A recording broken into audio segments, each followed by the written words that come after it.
सुर सुंदरी से मुनिराज ने प्रश्न किए और उनका बड़े ही सुंदर ढंग से सुर सुंदरी ने जवाब दिया।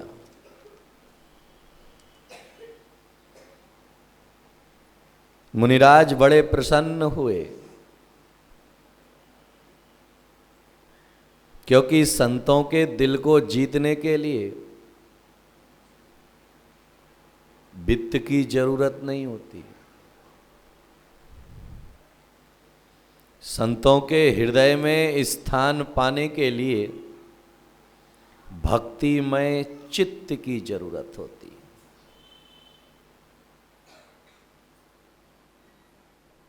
क्योंकि जहां पर समर्पण है वहां पर सब कुछ अर्पण है, और जहां समर्पण नहीं है वहां जो कुछ भी है वह दिखावटी है। क्योंकि दौलत की कीमत, शोहरत की कीमत, पद प्रतिष्ठा की कीमत अल्प समय की है, लेकिन भक्ति की कोई कीमत नहीं होती है। भक्ति अनमोल होती है। इसीलिए वह भक्ति भगवान से मिलाने का कारण बन जाती है। कोई व्यक्ति कहे कि मैं 5 करोड़ रुपए देता हूं, मुझे भगवान से मिला दो, इम्पॉसिबल। कोई कहे कि मैं जो है 1 अरब रुपए देता हूं, मुझे मोक्ष दे दो, इम्पॉसिबल। क्योंकि सारी चीजों का निर्णय धन नहीं कर सकता। वस्तुओं का निर्णय धन कर सकता है, लेकिन दिल में उठने वाली भावनाओं का निर्णय धन नहीं कर सकता।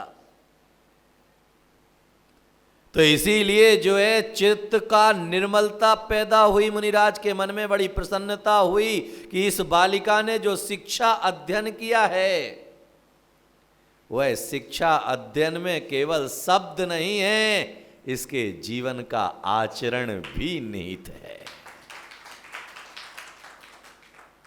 क्योंकि उसकी वाणी में और उसकी चेहरे की आभाकृति एक जैसी थी। कई बार जो है हमारे चेहरे की आभाकृति कुछ और कहती है और हमारे मुख से शब्द कुछ और निकलते हैं। इसीलिए जो है आप ध्यान में रखना कि अपनी फेस को सबसे पहले संभालना। और फेस संभलता कब है? जब हमारे मन में उसही भाव होते हैं। क्योंकि जब मन में भाव अलग हों तो शब्द तो कुछ भी निकल सकते हैं, लेकिन वह चेहरे पर भाव नहीं आ सकते। चेहरे पर भाव कब आएंगे? जो तुम्हारे दिल में होगा। इसीलिए हमारे शास्त्रों में कहा गया कि मन में हो सो बचन उचरिए, बचन होए सो तन सो करिए। क्या कहा गया? मन में हो सो बचन उचरिए, बचन होए सो तन सो करिए। होता क्या है? मन में हमारे कुछ और चल रहा होता है और वचन से हमारे कुछ और। सीखने के लिए जो है मन, वचन, काय की तीनों की एकता जरूरी है। जैन दर्शन में किसी भी चीज को भारतीय अध्यात्म में आगे बढ़ने के लिए, भारतीय अध्यात्म में आगे जानने के लिए एकता का होना जरूरी है। और जहां पर एकता है वहां पर अनेकता मिट जाया करती है, और जहां पर अनेकता है वहां पर एकता कभी खड़ी नहीं हो सकती। इसीलिए जो है निर्वाण प्राप्ति के लिए भी आचार्य ने मार्ग बताया तो कह दिया सम्यक दर्शन ज्ञान चारित्राणी मोक्ष मार्गा। मोक्ष का मार्ग किससे मिलेगा? सम्यक दर्शन, सम्यक ज्ञान और सम्यक, इन तीनों की एकता। तो जीवन में पुण्यानुबंधी पुण्य कब आएगा? जब मन की, वचन की, काय की एकता होगी। आज जो है हम वर्षों से धर्म ध्यान कर रहे हैं, माला फेर रहे हैं, अभिषेक कर रहे हैं, लेकिन उन अभिषेक करने के बावजूद भी हमारे तीनों की एकता ना होने के कारण से, कल भी हमने रोका था, आप कभी देखना बच्चों को कि बच्चे कभी कुछ नहीं आता है तो वह जो है माँ बाप हाथ बंद करके जो है मन में कुछ पढ़ने लगते हैं, तो बच्चों को देखना वो भी अपने ओंठ हिलाने लगते हैं। क्यों? क्योंकि उनके मन में माँ बाप जो बोल रहे हैं उसे सीखने की भावना है। और जब किसी कार्य को सीखने की भावना होती है तो आदमी को पढ़ाने की जरूरत नहीं पड़ती है, आदमी देख करके बहुत कुछ सीख जाया करता है।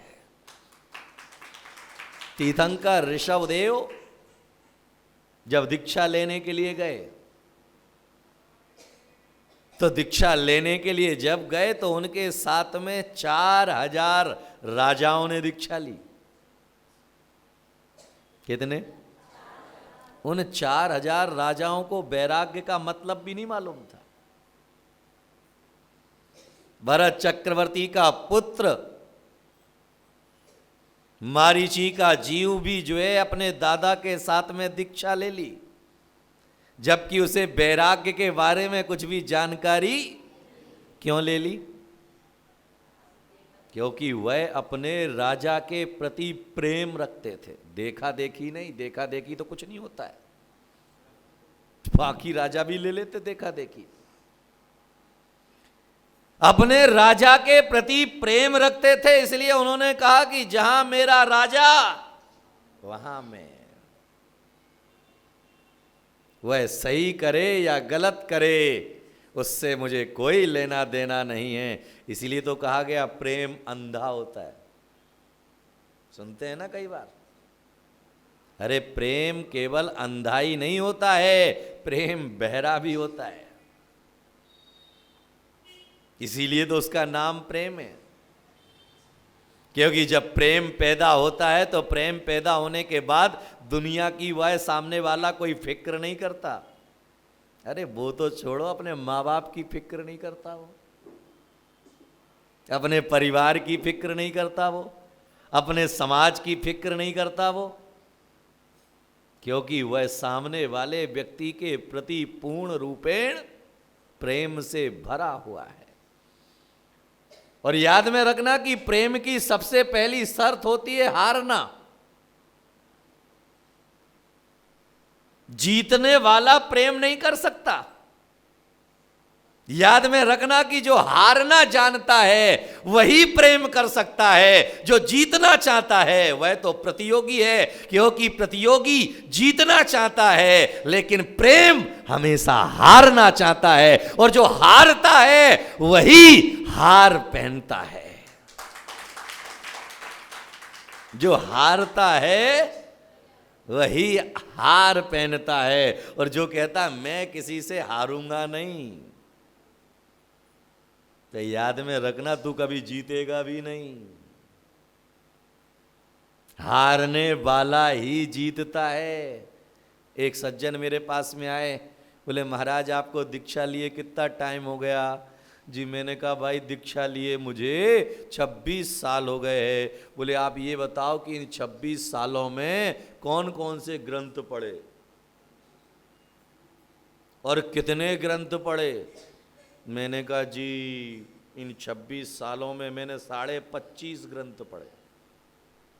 तो बोले महाराज आपसे ज़्यादा तो हमने पढ़े, इसलिए आज से हम तुम आए।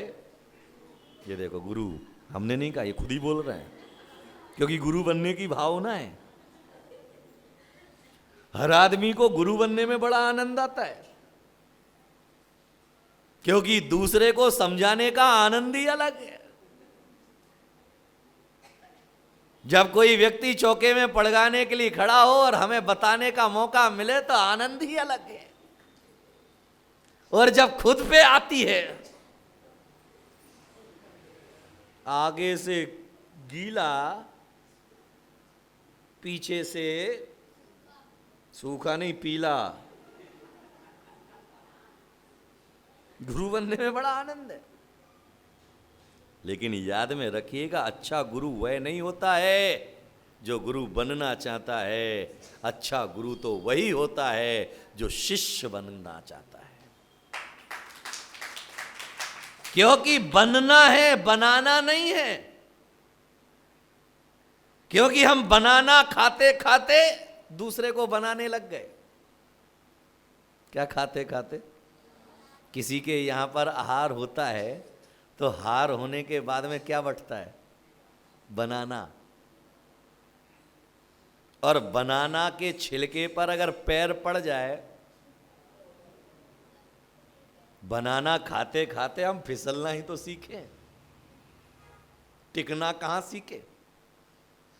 याद में रखना कि प्रकृति में केवल गुरु ही उपदेश नहीं देता है, प्रकृति का कण कण उपदेश देता है। बस उस उपदेश को ग्रहण करने की हमारे पास में पात्रता होना चाहिए।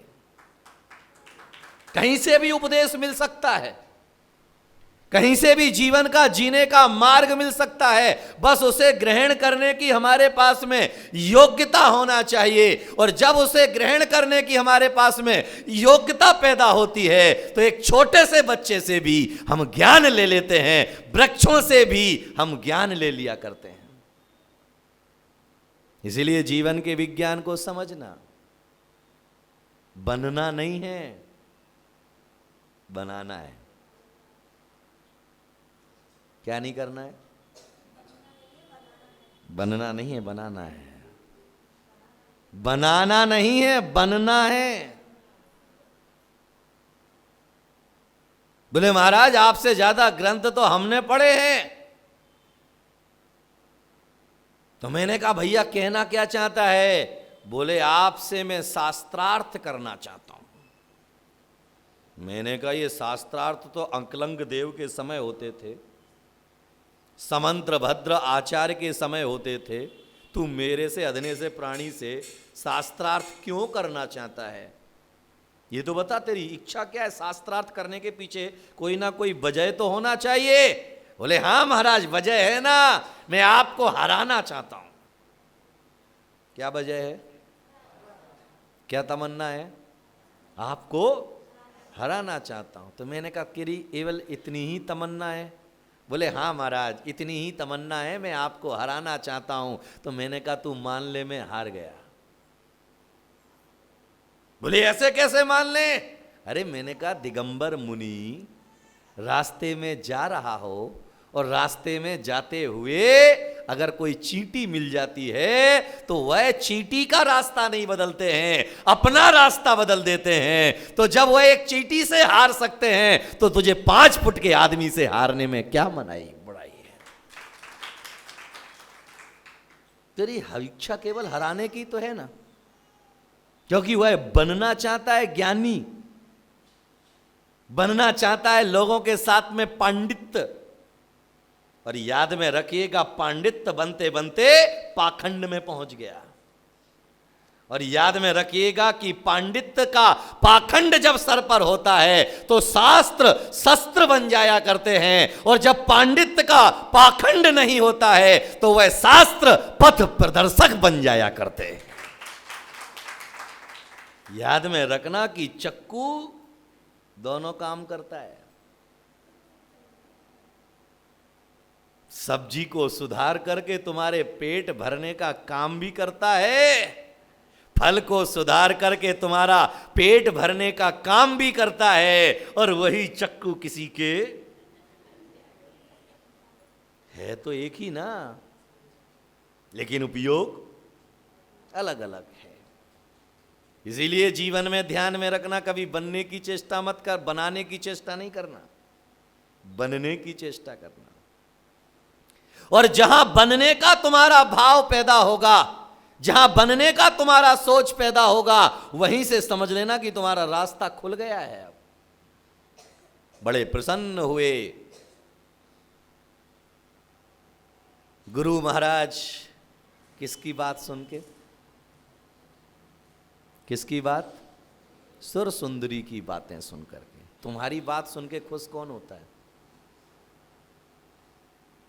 क्योंकि तुम 4 रुपए के कपड़े, 400 रुपए के कपड़े तो पहनते हो, लेकिन तुम्हारी बातों में 4 रुपए का भी सार नहीं होता। याद में रखना कि 400 रुपए की अगर ड्रेस पहनी है तो तुम्हारी बातों में 4 रुपए का सार तो होना चाहिए। चेहरा अच्छा होने से कुछ नहीं होता है, गुण अच्छे होने से बहुत कुछ बदल जाता है।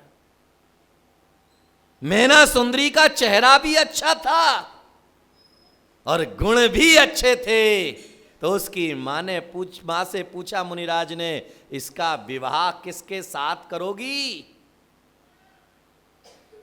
तो मां ने कहा, भाई जिसके पुण्य का उदय होगा, जिसके साथ में इसका जीवन लिखा होगा, उसके साथ में इसका विवाह कर देंगे। बोले लड़के को जो है देख, और गलत लड़के के साथ हो गया तो फिर क्या होगा? तो वह रति सुंदरी कहती है, मेरी बेटी हंस है, उसके अंदर ये योग्यता है कि वह जहां जाएगी कौवे को भी हंस बना देगी। ये मुझे अपनी बेटी पर विश्वास है।